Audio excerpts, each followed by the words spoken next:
दोस्तों आज हम सब युवाओं के इंस्पिरेशन, आइडल और बढ़ते बिजनेसमैन रतन टाटा जी के बारे में बात करने वाले हैं। और इस दुनिया में ऐसा कोई व्यक्ति नहीं है जो रतन टाटा जी को पसंद ना करता हो। दोस्तों बचपन में ही इनके माता पिता का डिवोर्स हो गया था। उसके बाद रतन टाटा जी अपनी दादी जी के साथ रहने लगे।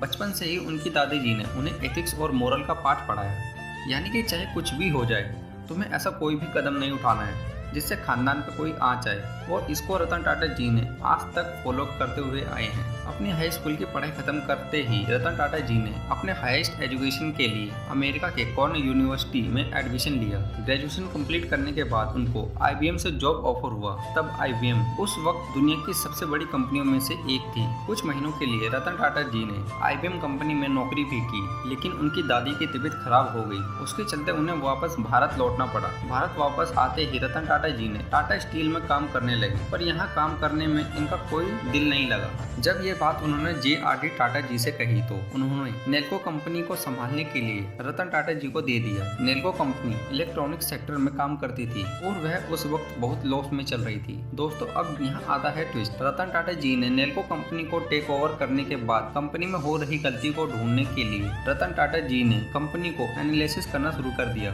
एनालिसिस करने के बाद ग्राउंड लेवल से लेकर टॉप लेवल तक उन्होंने बदलाव लाया। रतन टाटा की ओनरशिप के अंदर नेल्को कंपनी के सारे डेप्थ क्लियर हो गए और यह कंपनी फिर से प्रॉफिट मेकिंग कंपनी बन गई। दोस्तों 1991 के बाद से रतन टाटा की असली जर्नी शुरू हुई, जब वो टाटा कंपनी के चेयरमैन बन गए। जब रतन टाटा जी चेयरमैन बने तो उस वक्त कई सीनियर्स का मानना था कि रतन टाटा जी इस पोस्ट के लायक नहीं है, लेकिन JRD टाटा ने किसी की भी बात न सुनते हुए रतन टाटा जी को टाटा कंपनी का चेयरमैन बना दिया। और इसके बाद रतन टाटा जी की लीडरशिप की यात्रा शुरू हुई।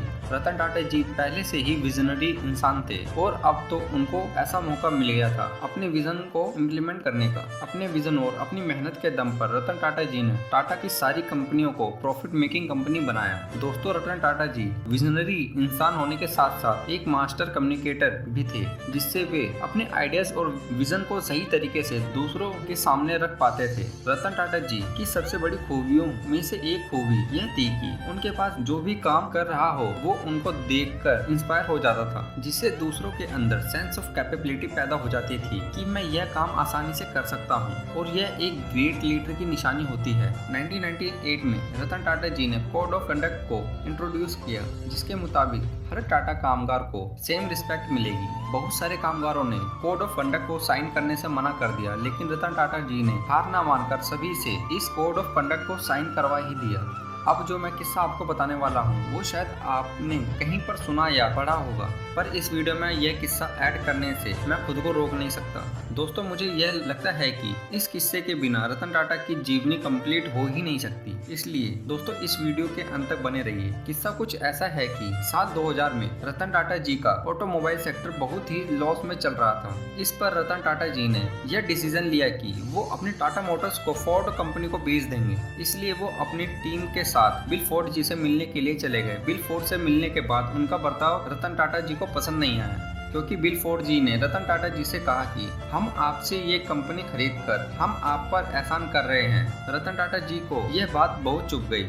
उसी रात रतन टाटा जी ने अपनी टीम के साथ भारत वापस लौट आए और यह डिसाइड किया कि वो अब अपनी कंपनी नहीं बेचेंगे बल्कि इसे ग्रो करेंगे। और इसके बाद उन्होंने अपनी सारी ताकत को टाटा मोटर्स कंपनी में लगाया, और इसके चलते कुछ ही सालों में टाटा मोटर्स एक प्रॉफिटेबल कंपनी बन गई। उसके ठीक 8 साल बाद फोर्ड कंपनी बहुत लॉस में जा रही थी, क्योंकि उनकी सारी कंपनी जैगवार और लैंड रोवर कंपनी लॉस में जा रही थी। उसी वक्त रतन टाटा जी ने उन दोनों कंपनीज को $2.3 बिलियन में खरीद लिया और इन लॉस में गई कंपनियों को फिर से प्रॉफिटेबल बनाया। उस वक्त बिल फोर्ड जी ने रतन टाटा जी से एक लाइन कही, आप हमारी इन कंपनीज को खरीद कर आप हम पर बहुत बड़ा एहसान कर रहे हैं। दोस्तों इससे एक बात साफ हो जाती है कि सफलता से बड़ा कोई भी रिवेंज नहीं है, और यह हमें रतन टाटा जी से सीखने को मिलता है।